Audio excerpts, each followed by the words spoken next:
wild and crazy 72 hours since Michael Flynn pled guilty in court. And Aaron Katersky is following this story along with special counsel Robert Mueller's Russia investigation. Good morning, Aaron. It's only been 72 hours? Or something like that, right? Oy. I think wild 72 hours is probably a good way to put it, because in that time, we've had a series of tweets from the president that, on one hand, issue additional denials. On the other hand, raise additional questions about what exactly the president knew and when. And in the meantime, Michael Flynn faces hours of questions from the FBI following his guilty plea.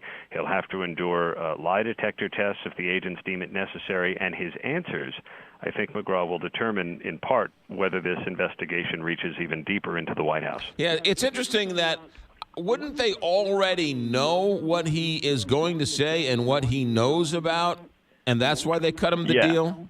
I think that's right. Before Flynn pleaded guilty and before Robert Mueller decided to accept that plea deal, he had to give them some kind of proffer as to what he could testify to. Now, ultimately, whether it will be as incriminating or not, I mean, we'll see. But as the ranking member of the House Intelligence Committee put it to ABC's This Week, you don't get that kind of a deal where other things that you could have been charged with were seemingly dropped without giving the goods on something. So what that something is, we're not sure. What he's prepared to say isn't exactly clear, but Flynn, in his statement, said that he conceded what he did was wrong in lying to the FBI, and he is prepared now to cooperate with the special counsel. And his attorney did say at one point he does have a story to tell, didn't he? He did. And Flynn, we're told from confidants of his that he has felt a bit betrayed and abandoned by the administration and by the folks on the Trump orbit, and not that he's doing this out of revenge, but ultimately came to the conclusion that this was the best for his family and for the country for him to plead guilty and to cooperate. Over the weekend, President Trump tried to reiterate that this investigation is a witch hunt. He said he did not instruct FBI Director James Comey to drop his investigation of Flynn over the lying.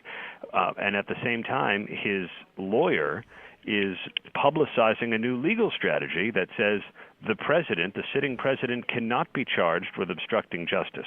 And the theory is that he's the nation's top law enforcement official, therefore can weigh in on any case that he wants to weigh in on. Yeah, that is going to be something that is going to be discussed over the weeks, because that's an interesting legal argument. But let's get back to Michael Flynn for a second. He was fired for lying or misrepresenting a phone call he had with the Russians to Vice President Mike Pence. Now, there's nothing against lying, but and the Trump administration has said, well, he didn't do anything wrong. He just didn't tell Mike Pence the truth. Well, why would he lie or not tell the truth to Mike Pence over a seemingly safe conversation with the Russian ambassador? That doesn't make any sense. And you can bet that's a question that the special counsel will want to know. Why did Mike Flynn lie? If these conversations were innocuous, and if they really had to do with sanctions, and you could yes, the Logan Act, which says there's only one president at a time, but really he's the incoming national security advisor. What's the big deal?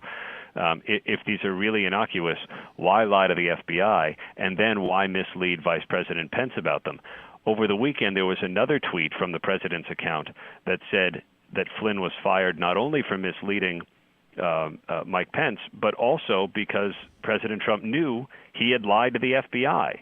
And if he had known that Flynn lied to the FBI and then went to James Comey and said, hey, back off of Michael Flynn, to the president's critics, that's a clear-cut case of obstruction. And of course, then the president's lawyer said that wasn't the president's tweet. I actually crafted that tweet, and I wasn't trying to make news. It was my error. so it only adds to the confusion and the questions. Yeah, John Dowd, the only attorney in the world to not only not tell his client to be quiet, but helps write tweets for him to make more noise. I mean, it is. It does stretch the imagination to believe that the president's lawyer crafted a tweet, but according to him and others we've spoken to, he crafted the tweet, sent it to the president's social media folks, and then it got sent out. Now, the White House has previously said that what the president tweets is White House policy, and so we're not sure how to take it. Never a dull moment around here. Yes, Aaron, it was 72 hours, so who knows what can happen in the next 72 hours. Aaron, have a good week. Thanks.